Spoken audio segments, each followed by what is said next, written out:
আমার আশেপাশে নিজস্ব কিছু লোকজন আমাকে বলে থাকে যে আমি সারাদিন কি করি বাসায়, আমার নাকি কোনো কাজকর্মই নেই, আমি সারাদিন বসে বসে কাটাই, আমার কোনো কাজই করতে হয় না। আজকে এই ভিডিওটা শুধু আমি তাদের জন্যই বানিয়েছি। আমি আজকে ভিডিওটা সকাল থেকে শুরু করেছি। সকালে ঘুম থেকে ওঠার পরে আমি চলে যাই আমার বেলকনিতে, ওখানে আমি 10 মিনিট টাইম দিই আমার বেলকনিতে, মানে গাছগুলোতে একটু পানি দিই।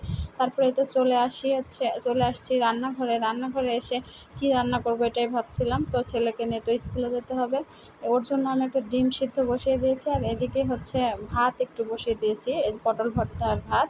এটা ওর বাবা খেয়ে চলে যাবে অফিসে, আর আমরা তো আগে স্কুলে চলে যাই আর ওর বাবা পরে অফিসে যায়, ওই জন্য ওর জন্য খাবারটা রেডি করে রেখে যেতে হয়।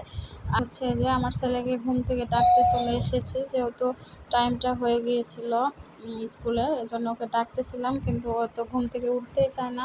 আর বাচ্চা মানুষ, আহারে কি আর বলবো, অত সকালে তো ঘুম থেকে ওঠাও প্রবলেম। ওকে ডেকে এসে আমি আবার এদিকে রাতে অনেকগুলো খাবার এনেছিল বাচ্চার জন্য, খাবারগুলো আমি একটু গুছিয়ে নিচ্ছিলাম, কারণ স্কুল থেকে আসার পরেও অনেক প্যারা থাকে, কারণ ঘর গোছানো, রান্না করা, আবার বাচ্চার গোসল খাওয়ানো, এগুলো ওদিকে অনেক লেট হয়ে যায়। এই জন্য আমি সকালে এগুলো একটু গুছিয়ে নেওয়ার চেষ্টা করছিলাম।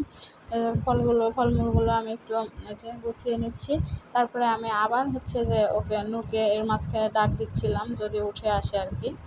ও নূর উঠতে দেরি করলে রেডি হতে দেরি হয়ে যাবে, আর আমাদের স্কুলে যেতে যেতে অনেকটা লেট হয়ে যায়।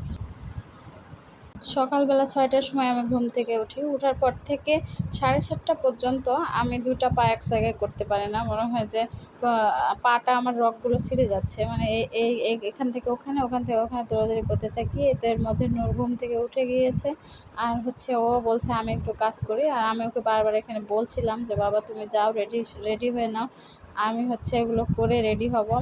ও কিছুতেই শুনতে চায় না, ও খালি বলছে না আমি ওইগুলো। কথা বলতে বলতে আসলে আমার গোছগাছগুলো হয়ে যাচ্ছিল, আমি কিন্তু কথা বলতে বলতে কাজ করছিলাম, এগুলো গুছিয়ে নিচ্ছিলাম। না হলে আসার পরে আমার কিন্তু অনেকটাই কষ্ট হয়ে যায়। এদিকে নূর ব্রাশ করতে দিয়েছি, ও ব্রাশ করছে, ব্রাশ করা হলে ওকে আমি ডিমটা খেতে দিলাম, আর এদিকে আমি চলে আসলাম পটলগুলো ওই যে ভাতে দিয়ে রাখলাম, ওগুলো ভর্তা করে রাখার জন্য, কারণ ভর্তা করে না রেখে গেলে ওর বাবা আর ভর্তা করবেও না, খাবেও না। আর যে স্কুল থেকে আসার পরে অনেকটাই ক্ষুধা লেগে যায়, স্কুল থেকে আসার পর কিছুই করতে ইচ্ছে করে না, এসে মনে হয় একটু খাওয়া দাওয়া করি। বলতে বলতে আমার পটল ভর্তাটাও হয়ে গিয়েছে, আমি এখন ওর বাবার জন্য খাবার একটু প্লেটে তুলে রেখে যাব। না হলে ও আবার যাওয়ার সময়, আমরা থাকি না, ওই আবার আরেকবার আবার ঘুমিয়ে নেয়, ঘুমাতে ঘুমাতে ওর অফিস যেতে লেট হয়ে যায়, তাই খাবারটা একটু প্লেটে রেখে গেলে ও তাও খেয়ে নিতে পারবে। এজন্য আমি ওর জন্য একটু খাবার তুলে রাখবো, আর আমি একটু চা খেয়ে যাব। আসলে সকালে ঘুম থেকে ওঠার পর চা খেলে একটু নিজেকে ফ্রেশ লাগে। চাটা খাওয়া শেষ করে আমরা এই তো রেডি হয়ে বেরিয়ে গিয়েছি, চলে যাচ্ছি স্কুলে। সবাই ভালো থাকবেন, আল্লাহ হাফেজ।